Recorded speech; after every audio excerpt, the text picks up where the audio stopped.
अस्सलाम वालेकुम। तो आज मैं आपके लिए लेकर आई हूँ एक स्नैक्स की रेसिपी जो कि बहुत ही ज़्यादा टेस्टी बन करके तैयार होते हैं। तो आप इन स्नैक्स को जो है स्टोर करके भी रख सकते हैं। 10 से 15 दिन आप आराम से इन्हें स्टोर करके रख सकते हैं और जब भी आपका मन करे इन्हें फ्राई करके खा सकते हैं। तो वीडियो को पूरा देखिएगा। अगर अच्छा लगे तो लाइक कर दीजिएगा। द एनी फूड को सब्सक्राइब कर लीजिएगा। तो सबसे पहले यहाँ पर मैंने 250 ग्राम चिकन लिया हुआ है। इसमें 1 कप पानी डालेंगे और थोड़ा सा नमक डाल करके इसे उबाल लेंगे। तो तकरीबन आधे चम्मच के करीब नमक डाल दिया है मैंने और इसे रख दिया उबलने के लिए।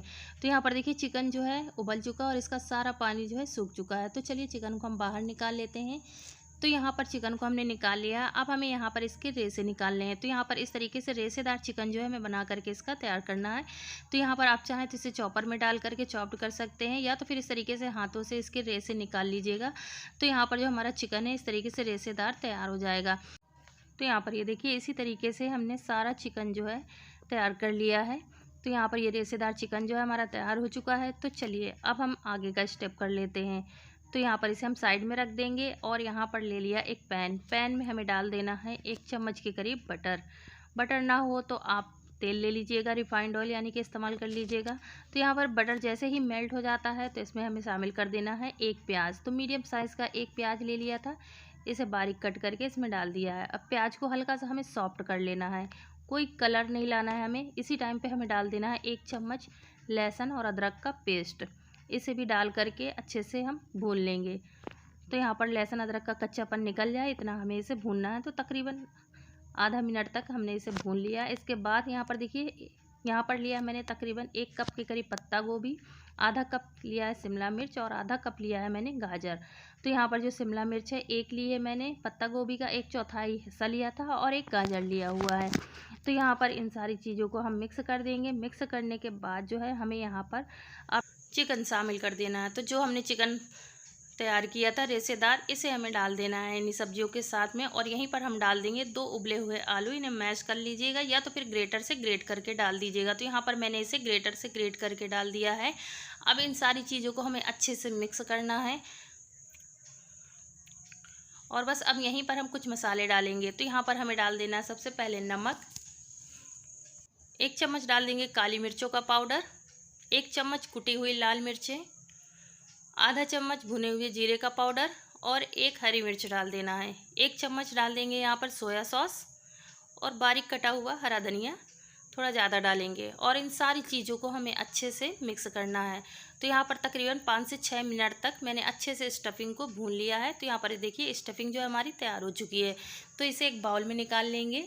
अब यहीं पर देखिए हमें कुछ चीज़ें और इसमें शामिल करनी है। तो यहाँ पर हम डालेंगे आधा कप ब्रेड क्रम्स और 2 चम्मच डाल देना हमें यहाँ पर कॉर्न स्टार्च।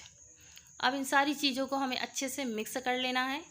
अगर कॉर्न स्टार्च ना हो तो अरारोट डाल लीजिएगा और यहीं पर हमें डाल देना है 1 चम्मच बटर। थोड़ा सा पिघला हुआ बटर लीजिएगा और इसे डाल दीजिएगा इसमें और इसे डाल करके अच्छे से मिक्स कर लेना है। और यहाँ पर डो हमारा तैयार हो चुका है स्नैक्स वाला।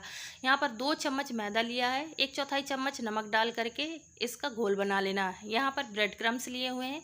तो चलिए अब स्नैक्स जो है हम तैयार कर लेते हैं। तो यहाँ पर थोड़ा सा पोर्शन लेंगे और इसे इस तरीके से रोल करेंगे और रोल करके इसे सिलेंडर आकार का बना करके हमें तैयार कर लेना है। आप इसे गोल शेप का भी बना सकते हैं, जैसा भी आप चाहें वैसा शेप इसे दे सकते हैं।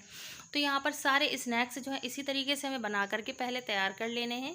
इसके बाद चलिए अब इन्हें हम कोट करेंगे। तो यहाँ पर सबसे पहले हमें इसे मैदे वाले घोल में डिप करना है अच्छे से और इसके बाद इसे ब्रेड क्रम्ब से कोट करना है। ये बहुत ही ज़्यादा इस तरीके से क्रिस्पी बन करके तैयार होंगे और मैदे की जो है एक लेयर बन जाएगी इसमें, जो कि बहुत ही ज़्यादा मज़ेदार लगेंगे स्नैक्स हमारे। तो यहाँ पर देखिए इस तरीके से हमें इसे कोट कर लेना है और सारे स्नैक्स जो पहले इसी तरीके से हम बना करके तैयार कर लेंगे। इसके बाद हमें इन्हें फ्राई करना है। तो यहाँ पर देखिए अभी मैंने इतने ही स्नैक्स बनाए हैं, बाकी के हम बाद में बनाएंगे। तो यहाँ पर चलिए इन्हें फ्राई कर लेते हैं। तो यहाँ पर तेल ले लिया है, तेल को अच्छे से गर्म करेंगे, फ्लेम को मीडियम कर देंगे। मीडियम फ्लेम में हमें इन्हें फ्राई करना है। तो यहाँ पर मीडियम फ्लेम करके अलट पलट करके हमें अच्छे से इन्हें फ्राई कर लेना है। ज़्यादा हाई फ्लेम में नहीं करेंगे वरना ये जो है जल भी सकते हैं, बाहर से ये सिक जाएंगे और अंदर से कच्चे रह जाएंगे। तो यहाँ पर फ्लेम को हमें मीडियम रखना है और मीडियम फ्लेम में हमें इन्हें फ्राई करना है। तो यहाँ पर जो स्नैक्स हैं हमारे वो अच्छे से फ्राई हो चुके हैं, तो इन्हें हम बाहर निकाल लेंगे। तो इसे सर्व किया है मैंने टमाटो केचप के साथ, या तो किसी भी हरी चटनी के साथ आप इसे सर्व कर सकते हैं। ये देखिए बाहर से एकदम क्रिस्पी और अंदर से मज़ेदार से स्नैक्स बन करके तैयार हुए हैं। तो ट्राई करिएगा इस रेसिपी को। तो चलिए फिर मिलते हैं। अल्लाह।